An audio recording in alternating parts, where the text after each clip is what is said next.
Hi all അസ്സലാമു അലൈക്കും. Welcome to my channel. എൻ്റെ ചാനൽ ആദ്യമായിട്ടാണ് കാണുന്നതെങ്കിൽ എല്ലാവരും ഒന്ന് സബ്സ്ക്രൈബ് ചെയ്യണേ. ഇന്ന് ഞാൻ ഉണ്ടാക്കാൻ പോകുന്നത് കുട്ടികൾക്കൊക്കെ ഇഷ്ടപ്പെടുന്ന ഒരു നൂഡിൽസ് വെച്ചിട്ടുള്ള ഒരു ഐറ്റമാണ്. ചിക്കൻ നൂഡിൽസാണ്. പാത്രം ചൂടാകുമ്പോഴത്തേക്കും വെളിച്ചെണ്ണ ഒഴിക്കുക. അതിലേക്ക് ഒരു സവാള ചെറുതായി അരിഞ്ഞത് ഇടുക. നന്നായി വഴഞ്ഞ് വരുമ്പോഴത്തേക്കും ഇഞ്ചി വെളുത്തുള്ളി പേസ്റ്റ് ചേർക്കുക. ഞാനിവിടെ ഒരു സവാള ചെറുതായിട്ട് അരിഞ്ഞതും 1 ടീസ്പൂൺ ഇഞ്ചി വെളുത്തുള്ളി പേസ്റ്റുമാണ് ചേർത്തേക്കുന്നത്. നല്ലതുപോലെ വഴറ്റിയെടുക്കുക. അതിലേക്ക് ചിക്കനാണ് ചേർക്കേണ്ടത്. ചിക്കൻ ചെറിയ കഷ്ണങ്ങളാക്കി അരിഞ്ഞു വെച്ചിട്ടുണ്ട്. ചിക്കൻ വാങ്ങിക്കുമ്പോഴത്തേക്കും കുഞ്ഞുങ്ങൾക്ക് നൂഡിൽസ് ഉണ്ടാക്കി കൊടുക്കണമെങ്കിൽ ചിക്കൻ വാങ്ങിക്കുന്നതിന് 2-3 പീസ് എടുത്ത് മാറ്റി വെച്ചാൽ വൈകിട്ട് കുഞ്ഞുങ്ങൾക്ക് സ്നാക്സ് ആയിട്ടൊക്കെ ഉണ്ടാക്കി കൊടുക്കാവുന്നതാണ്. ഇഞ്ചിയും വെളുത്തുള്ളിയും സവാളയൊക്കെ നല്ലതുപോലെ വഴഞ്ഞ് വരുമ്പോഴത്തേക്കും ചിക്കൻ നമുക്ക് ചേർത്ത് കൊടുക്കാം.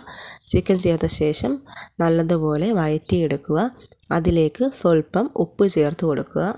നല്ലതുപോലെ വഴറ്റിയ ശേഷം അടച്ച് വെച്ച് കുറച്ച് നേരം വേവിച്ചെടുക്കാം. ഒരു 5 മിനിറ്റ് ചെറിയ തീയിൽ അടച്ച് വെച്ച് വേവിക്കുക. ചിക്കനിൽ നിന്ന് വെള്ളം ഇറങ്ങുന്നത് കൊണ്ട് വേറെ വെള്ളം ചേർക്കേണ്ട കാര്യമില്ല. ചിക്കൻ നന്നായി വെന്ത ശേഷം ഞാൻ അതിലേക്ക് ഒരു തക്കാളിയാണ് ചേർക്കുന്നത്. ഒരു തക്കാളി ചെറുതായി അരിഞ്ഞത്. അതിലേക്ക് ഒരു പച്ചമുളകാണ് ഞാൻ ഇട്ട് കൊടുത്തത്. ഓരോരുത്തരുടെ എരിവിനനുസരിച്ച് ചേർക്കാം.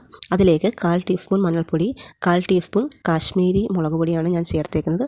ഇതെല്ലാം കൂടി ചേർത്ത് നല്ലതുപോലെ വഴറ്റിയെടുക്കുക. ആ പച്ച മണമൊക്കെ അങ്ങ് പോകുന്ന രീതിക്ക് നല്ലതുപോലെ വഴറ്റിയെടുക്കുക. അതിലേക്ക് നൂഡിൽസ് വേകാൻ ആവശ്യമായ വെള്ളം ഒഴിച്ച് കൊടുക്കുക.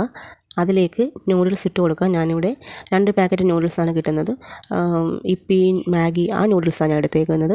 നല്ലതുപോലെ മിക്സ് ചെയ്യുക. അല്പം നേരം തീ കുറച്ച് വെച്ച് അടച്ച് വെച്ച് വേവിക്കുക. അതിലേക്ക് നൂഡിൽസിൻ്റെ മസാല ചേർത്ത് നല്ലതുപോലെ മിക്സ് ചെയ്ത് യോജിപ്പിക്കുക. അതിനുശേഷം സെർവ് ചെയ്യാം. അപ്പോൾ ഇത്രയേ ഉള്ളൂ ചിക്കൻ നൂഡിൽസിൻ്റെ റെസിപ്പി. എല്ലാവർക്കും ഇഷ്ടപ്പെട്ടെന്ന് വിചാരിക്കുന്നു.